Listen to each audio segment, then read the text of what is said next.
अंतर्राष्ट्रीय सामरिक स्थिति है, राजनीतिक स्थिति है, उसको भारत के इंटरेस्ट में मोल्ड करने की कोशिश कर रहे हैं। अब मुझे लग रहा है कि दिशा ऐसी बन रही है कि अंतर्राष्ट्रीय परिवेश ऐसा बनता जा रहा है कि भारत के लिए एक चीज अपरिहार्यता हो गई कि इस दिशा में जाना ही है।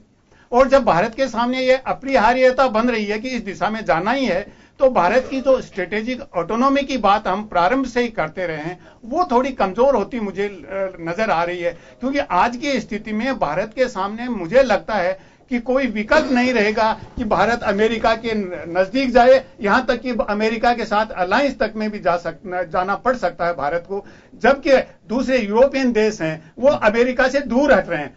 आज या कल ही मर्कल ने अपना इलेक्शन मैनिफेस्टो जारी किया है, उसमें क्लियर कहा कि अमेरिका हमारा पार्टनर है, फ्रेंड नहीं है। जबकि ओबामा के टाइम में जर्मन चांसलर ने कहा था कि अमेरिका हमारा फ्रेंड है, तो उन्होंने फ्रेंड को पार्टनर में रिड्यूस कर दिया। इसका अर्थ है कि अमेरिका रिलायबल कम हो रहा है, ट्रंप के बारे में कोई प्रेडिक्शन नहीं कर सकता। तो यूरोपियन देश हैं वो भी अमेरिका से दूर हट रहे हैं। लेकिन हमारे लिए ऐसा लगता है कि अंतर्राष्ट्रीय कूटनीतिक वातावरण ऐसा बनेगा कि हमारे सामने कोई विकल्प नहीं रहेगा कि हम अमेरिका के नजदीक जाएं, और वहां हमारी जो ऑटोनॉमी है परंपरागत तरीके से हमने बना के रखी थी, तो वो कहां जाएगी? क्यों अमेरिका, इजरायल और जापान, हम इनके साथ रिड्यूस हो जाएंगे। क्योंकि ऑस्ट्रेलिया चीन के अगेंस्ट में अमेरिका के साथ भी जाएगा तो सोच समझ के जाएगा, ऑस्ट्रेलिया शायद नहीं जाए।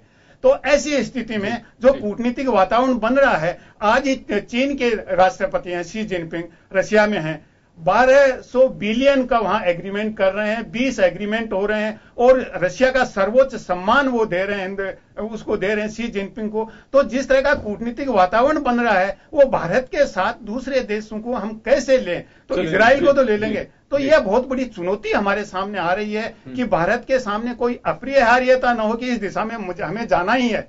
भारत अपनी ऑटोनॉमी बना रहे कि चिंतन की, सोच की, दिशा की, वो बना के रखना बहुत जरूरी है, और वहां हमारी डिप्लोमेसी को रिवाम्प करने की बहुत ज्यादा जरूरत है। चलिए डॉक्टर साहब, आप सही फरमा रहे हैं। तो नरेंद्र मोदी इजराइल दौरे पे है, 3 दिवसीय दौरे पे नरेंद्र मोदी इजराइल पहुंच चुके हैं और उनका गर्मजोशी से स्वागत किया गया है।